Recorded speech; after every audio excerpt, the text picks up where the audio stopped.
Hello friends, welcome back to our channel mathematics success. हम लोग यहाँ पर आज अवलांस व्यंजन देखेंगे। ठीक है, कल जेनर व्यंजन देख लिया था, तो अवलांस व्यंजन आज हम देखने वाले हैं। तो स्टार्ट करते हैं। जब पीएन संधि निम्न डोप किया हुआ होता है तथा अवक्षय परत थोड़ी चौड़ी होती है तो अवलांस व्यंजन कहते हैं। ठीक है, जब पीएन संधि निम्न डोप किया हुआ होगा और अवक्षय परत थोड़ी ज़्यादा चौड़ी होगी तो अवलांस व्यंजन उसको बोलेंगे। यदि अवक्षय परत में प्राप्त धारा संगठन आयनीकरण की उपस्थिति में आई नॉट है तो आयनिक संगठनों के अवलांस के कारण अवक्षय परत में जो धारा प्रवाहित होगी वो एम आई नॉट हो जाती है। ठीक है, जहाँ पे एन क्या है, एन गुणन कारक है। यह अवक्षय परत में प्रतिवाहक अवलांस भंजन द्वारा उत्पन्न हुए आवेशवाहकों की संख्या को प्रदर्शित करता है। ठीक है, यहाँ पे एन एन है। ठीक है, एम नहीं है, ये एन है। ठीक है, और हम देखते हैं आगे। ठीक है, संघट्ट आयनीकरण वह घटना जिसके द्वारा अनुगमित इलेक्ट्रॉन क्षेत्र से पर्याप्त ऊर्जा प्राप्त करके मुख्य क्रिस्टल के परमाणुओं को आयनीकृत कर दे, संघट्ट आयनीकरण कहलाता है। संघट्ट आयनीकरण का ये फॉर्मूला लिखा हुआ है। देखिए, पहले कल जब जेनर व्यंजन आपको बताया था तो ये रीजन समझाए थे आपको, बिल्कुल उसी से मिलता जुलता ये है। जब निम्न डोप मतलब डोपिंग कराते हैं तो जब कम डोपिंग होगी, ठीक है, तो और जो बीच में अवक्षय परत होती है वो थोड़ी ज़्यादा चौड़ी होती है। ठीक है, थोड़ी ज़्यादा चौड़ी जो ये अवक्षय परत होती है थोड़ी ज़्यादा चौड़ी होती है, तब उसको अवलांस भंजन कहते हैं। और इसमें अगर आयनीकरण संघट्टे की उपस्थिति में धारा आई नॉट है तो आयनिक संघट्टों के अवलांस भंजन के कारण जो अवक्षय परत में धारा प्रवाहित होगी वो एन आई नॉट होगी। और आयनिक संघट्टे क्या होता है तो आपको ये नीचे लिखा हुआ है, जो अनुगमित इलेक्ट्रॉन क्षेत्र से ऊर्जा प्राप्त करके मुख्य क्रिस्टल के परमाणुओं को आयनीकृत कर दे, वही संघट्ट आयनीकारक कहलाते हैं। ठीक है, तो आप ये समझ गए होंगे। संघट्ट आयनीकरण वैद्युत क्षेत्र पर निर्भर करता है। अगर आपसे पूछता है कि किस पर निर्भर करता है तो वैद्युत क्षेत्र पर निर्भर करता है।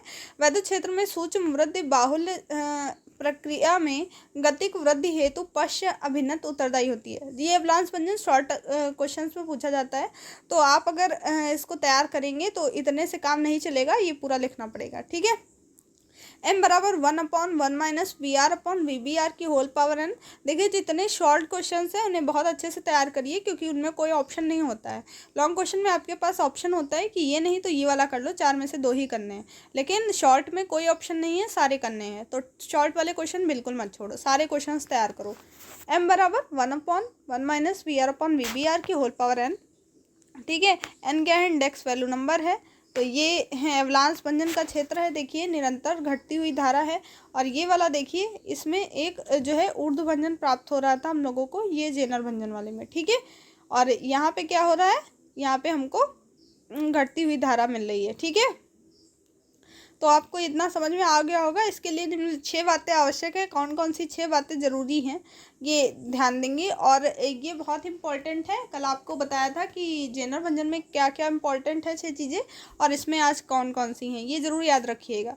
ठीक है, तो निम्न वैद्युत क्षेत्र, ठीक है, लेस देन 10⁻6 न्यूटन मीटर। ठीक है, 10⁻6 न्यूटन मीटर से कम वैद्युत क्षेत्र होना चाहिए। ठीक है, चौड़ा अवक्षय क्षेत्र हो, ग्रेटर देन 10⁻⁻6 मीटर, उच्च पश्च वोल्टता हो 4 से 8 वोल्ट के बीच में, निम्न डोपिंग हो और बाहुल्य प्रक्रिया हो, संघट्ट आयनीकरण हो। तो 6 ये अवलांस भंजन की है। कल देखिए जेनर भंजन की ये आपको बताई थी हमने 6। ठीक है, सुरंगन घटना इसमें बताई थी। तो सुरंगन घटना क्या होती है नीचे बताएंगे आप लोग। ठीक है, इसमें संघट्ट आयनीकरण इंपॉर्टेंट है जेनर अवलांस भंजन में, और सुरंगन घटना इंपॉर्टेंट थी जेनर भंजन में। ठीक है, तो ताप का प्रभाव क्या होता है देख लेते हैं। अवलांस भंजन वोल्टता का मान संधि का ताप बढ़ाने के साथ साथ बढ़ता है। यदि अवलांस भंजन प्राप्त होता है जब अवक्षय क्षेत्र में उपस्थित वैद्युत क्षेत्र ई नॉट भंजक क्षेत्र ई बी आर के मान तक पहुंचता है तो भंजन वोल्टता का मान निम्न प्रकार होगा। वी बी आर बराबर sigma E B R square upon 2 N D. ठीक है, तो ये फॉर्मूला है, याद रखेंगे। ठीक है, भंजक क्षेत्र ई बी आर लिखा हुआ है। संधि धारिता क्या है अब देख लेते हैं। पीएन संधि द्वारा अग्रविनत या पश्चविनत के अंतर्गत संधि के निकट या संधि से होते हुए जो प्रदर्शित धारिता होती है। ठीक है, फॉरवर्ड बायस हो या रिवर्स बायस हो, उसमें जो संधि के पास में या संधि से होते हुए जो धारिता प्रकट होगी, प्रदर्शित होगी, वही क्या होगी, संधि धारिता होगी। यह अग्रभिन्नत और पश्चाभिन्नत संधि के आधार पर दो प्रकार की होगी। अग्रभिन्नत होगा तब एक, और पश्चाभिन्नत, ठीक है, इनके आधार पर दो टाइप की होगी, एक तो संक्रमण होगी, दूसरी विसरण होगी। आपको पेपर में इनके और नाम देखने को मिल सकते हैं, ठीक है। तो आकाशीय आवेश धारिता लिखा होगा तब भी मतलब क्या है, संक्रमण धारिता का ही नाम है। संचय आवेश धारिता लिखा है तो वो विसरण धारा का दूसरा नाम है, ठीक है। इन दोनों में से कोई भी नाम लिख के आ सकता है, तो आप उसको ध्यान से देख लेंगे, ठीक है। अब देख लेते हैं संक्रमण धारिता क्या होती है। अगर आपसे वहाँ पे संधि धारिता पूछता है तो आप संक्रमण धारिता, विसरण धारिता में बहुत थोड़ा थोड़ा सा लिख देंगे, ठीक है। लेकिन अगर आपसे लॉन्ग में पूछता है तो आपको पूरा लिखना पड़ेगा, ठीक है। ये डिपेंड करता है कि आपका क्वेश्चन लॉन्ग में पूछा गया है या शॉर्ट में, ठीक है। तो यहाँ पे संक्रमण धारिता है पीएन संधि के अवक्षय क्षेत्र में उपस्थित संधि के नजदीक पीएन क्षेत्र में ऋणात्मक अचलनशील ग्राही आवेश, ठीक है, ग्राही का मतलब निगेटिव वाले, तथा एन क्षेत्र में धनात्मक अचलनशील दाता आवेश, ठीक है, जो एन क्षेत्र में पहुंच जाते हैं प्लस वाले, ठीक है, पी क्षेत्र से ही तो जाते हैं एन क्षेत्र वाले। जब बीच में अवक्षय परत बन जाती है तो दोनों तरफ इलेक्ट्रॉनों का प्रवाह नहीं हो पाता है, ठीक है। इस टाइप से तो होता है, ये होता है ऐसे, और इस टाइप से ये मान लो पी क्षेत्र है ये वाला, ये एन क्षेत्र है, ठीक है। तो अभी देखो बना के बता रहे हैं, ठीक है, ये इसी टाइप से आपको बनाया था ना उस दिन। तो यहाँ पे ये मान लो plus plus minus plus minus plus minus plus minus plus minus, इसी टाइप से होते हैं। एक एक न्यूट्रल हो जाता है, जैसे प्लस के साथ में माइनस आया तो ये न्यूट्रल हो गया, यहाँ प्लस माइनस न्यूट्रल, ये बीच में अवक्षय परत होती है, एक तरफ यहाँ प्लस होते हैं, यहाँ माइनस होते हैं, ठीक है। तो इस टाइप से डायग्राम बताया था, तो उसमें पूरा तरीके से समझाया हुआ था, ठीक। तो अचलनशील ग्राही आवेश मतलब जो ग्राही आवेश होते हैं, और एन क्षेत्र के ऋणात्मक अचलनशील दाता आवेश। जब पीएन संधि पश्चाभिन्नत में होती है तो बहुसंख्यक आवेश वाहक संधि से दूर गतिमान होते हैं और चलनशील आवेशित आयनों की संख्या बढ़ जाती है, ठीक है। तो अचलनशील मतलब न्यूट्रल वाले। इस प्रकार अवक्षय परत की दूरी में विपरीत आवेश प्राप्त हो जाते हैं, और हम एक समांतर पट्ट संधारित्र के लिए आवश्यक सभी तत्वों को प्राप्त कर ले सकते हैं, ठीक है। एक समांतर पट्ट संधारित्र बनाने के लिए जितने तत्वों की आवश्यकता होती है वो सभी तत्व हमको यहाँ पे मिल जाते हैं।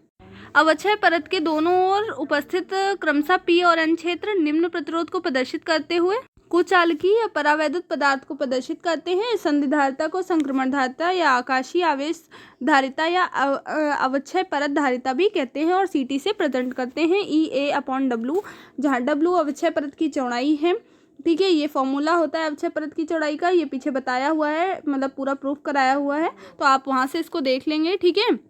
आप जाकर के देखिए, सारी क्लासेस आपको वहाँ पे मिल जाएगा। ये CT बराबर ये लिखा हुआ है, ये CV, ये CT, ठीक है। तो इसको देख लेंगे। तथा A जो है संधि पर अवक्षय परत का अनुप्रस्थ परिच्छेद क्षेत्रफल है। जब पश्चवोल्टा का मान बढ़ाने के साथ, जब पश्चवोल्टा का मान बढ़ाएंगे तो अवक्षय परत की जो चौड़ाई होगी वो बढ़ेगी, लेकिन जब, तो क्लियर हो गया, जैसे ही हम लोग पश्चवोल्टा का मान बढ़ाएंगे तो अवक्षय परत की जो चौड़ाई होगी वो बढ़ेगी, लेकिन धारिता क्या होगी, वो धारिता पश्चवोल्टा बढ़ाने के साथ साथ घटती है। तो ये आपको याद रखना है, ठीक है। पीएन संधि के इस गुण का प्रयोग वेरिएबल कैपेसिटर यहाँ पे हमने लिखा हुआ है, या ठीक है, वेक्टर डायोड के निर्माण में किया जाता है, ठीक है। कुछ लिखा होगा पता नहीं, ठीक है। तो इतना आपको देखना है। विसरण धारिता अब आई हमारी। विसरण धारिता क्या होती है? धारिता प्रभाव पीएन संधि के अग्रभिन्नत में उपस्थित रहने के संगत उपस्थित रहता है, ठीक है। जब अग्रभिन्नत में होगा तो विसरण धारिता होगी तथा संधि के दोनों ओर प्रवेशित आवेशों के द्वारा प्राप्त होता है, ठीक है। ठीक है, तो संचित आवेश वाहकों के द्वारा प्राप्त होती है। आकाशीय आवेश क्षेत्र के ठीक बाहर आवेशों का घनत्व तो संधि के निकट उच्च होता है तथा दूरी के सापेक्ष चरघातांकी रूप से में घटते जाते हैं। घटती रूप में इसको कैसे लिखेंगे? तो वोल्टा के सापेक्ष प्रवेशी आवेश के परिवर्तन की दर के द्वारा विसरण धारिता को परिभाषित करते हैं। तो किसके द्वारा परिभाषित करते हैं? वोल्टा के सापेक्ष, मतलब D/dQ, D/dV ठीक है। V से आयतन होता है ना, तो आवेश के संगत मतलब Q dV अपॉन dQ से रिप्रेजेंट करेंगे, इसे CD से दिखाएंगे विसरणधारिता को, और ये बराबर किसके होगा, तो DQ अपॉन dV के होगा। ठीक है, तो इतना समझ में आया। आगे देखो Q बराबर क्या होता है, CV होता है, हम जानते हैं। और DQ क्या है, DQ है अवक्षय परत के बाहर उपस्थित बहुसंख्यक आवेशवाहकों की संख्या में परिवर्तन के संगत परिवर्तित आवेश जब वोल्टा dV को अनुप्रयोग किया गया हो। ठीक है। विसरणधारिता संधि से होते हुए विसरण की प्रक्रिया द्वारा गतिमान हुए आवेशवाहकों में समय पश्चता के द्वारा परिभाषित होती है। तो विसरणधारिता किसके द्वारा, विसरण की प्रक्रिया में जो गतिमान आवेशवाहक होते हैं उनकी समय पश्चता के द्वारा परिभाषित होती है। यदि आवेशवाहकों का आयुकाल टाउ हो, इसे टाउ कहते हैं। ठीक है, डी बना के ऐसे थोड़ा सा इसकी ये पूंछ बढ़ानी है। ठीक है, इसे टाउ कहेंगे। तो इसके संगत आवेश की मात्रा जो होगी तो Q बराबर आई टाउ। ठीक है, सिंस हम जानते हैं, क्या जानते हैं, Q बराबर आई टी होता है, उसी से Q बराबर आई टाउ लिख दिया गया है। ठीक है, सिंस मतलब चूंकि हमें पीएन संधि डायोड के लिए पता है, डायोड धारा समीकरण हम आपको बता भी चुके हैं, पूरा दिखाया था प्रूफ करा के। ठीक है, तो आई बराबर I naught EV upon eta KT -1, जहाँ आई नॉट क्या है, अतिसूक्ष्म मिश्रण धारा को प्रदर्शित करता है, जो कि अग्रविनत के अंतर्गत भी प्राप्त होती है। ठीक है, तो अब देखिए हमने क्या किया है, यहाँ पे कुछ नहीं है, बस यही लिखा हुआ है। इसमें आई नॉट की मल्टीप्लाई अंदर कर दी, आई नॉट ई की power EV upon eta KT minus I not. इस वाले माइनस को इधर लेके गए, ये प्लस में हो गया, तो आई प्लस आई नॉट बराबर आई नॉट ई की power EV upon eta KT। जब अग्रविनत के लिए लिखेंगे तो F लगा देंगे, और जब पश्चाविनत के लिए तो R लगा देंगे। ठीक है, तो वही यहाँ पे लिखा गया है फॉर फॉरवर्ड बायस, यहाँ पे लिखा हुआ है फॉर फॉरवर्ड मतलब अग्रविनत के लिए, ये हो गया VF। ठीक है, तो यहाँ पे समीकरण 3 में क्या रखेंगे, I के स्थान पर ये देखिए यहाँ पे Q बराबर आई टाउ लिखा है ना, आई टाउ। ये यहाँ से हम लोग यहाँ पे रख देंगे वैल्यू। देखिए D अपॉन डी, CD बराबर क्या होता है, CD बराबर अभी आपको दिखाया था, ये देखिए यहाँ पे DQ अपॉन DV। तो DQ अपॉन DV में हम वैल्यू रखेंगे, DQ अपॉन DV में Q तो हमको आई टाउ हो गया। ठीक है, और I की जगह क्या रखना है, I की जगह पे ये पूरा रखना है। ठीक है, ये पूरा एक I के बराबर है। ठीक है, और इसकी वैल्यू रखनी है, ये रख दिया, Q की जगह पे आई टाउ हो गया। ठीक है, आई टाउ, आई की वैल्यू ये रख दी, और टाउ तो था ही। अब क्या है, डिफ्रेंशिएट कर दो, D upon DVF forward bias है इसलिए F रख दिया, बाकी तो सब बाहर आ जाएंगे। ई की पावर जब हम लोग EVF अपॉन ईटा KT का करेंगे तो आपको पता है EVF अपॉन ईटा KT को हम लोग T मान लेंगे यहाँ पे। ठीक, E की पावर T का डिफ्रेंशिएशन क्या होता है, E की पावर T ही रहता है ना। लेकिन जब यहाँ पे मानते हैं तब भी यहाँ पे हम लोग भी डिफ्रेंशिएट करते हैं, तो E अपॉन ईटा KT ऐसे ही रहेगा, साथ में क्या आ जाएगा, ये VF का रिस्पेक्ट में करेंगे तो 1 हो जाएगा, यहाँ DT अपॉन VF आ जाएगा। ठीक है, तो यही यहाँ पे जब हम लोग यहाँ पे क्या था, यहाँ पे D अपॉन DV था, VF था। ठीक है, जब VF के रिस्पेक्ट में निकालेंगे तो जो यहाँ पे एक्स्ट्रा होता है ये एक बार में बचता है। ठीक है, आप लोग करेंगे तो समझ में आ जाएगा। तो यहाँ पे ये जो इसके साथ में था VF के साथ में E ईटा KT, तो ये एक्स्ट्रा में आ जाएगा। ठीक है, जब T मान के करेंगे तो आ जाएगा, और बस आप कुछ करना ही नहीं है।